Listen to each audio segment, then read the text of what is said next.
There is no uniqueness when you leave your electric scooter in its stock form. Let's look at some customization tips for you to consider.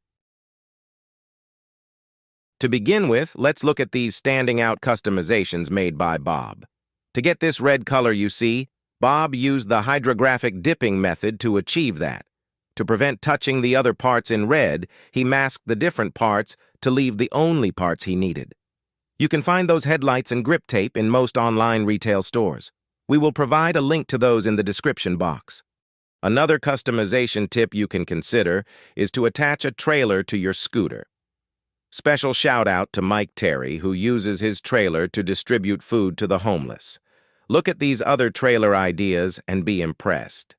If you need something more unique than just common rear view mirrors, a bike camera monitor comes in handy.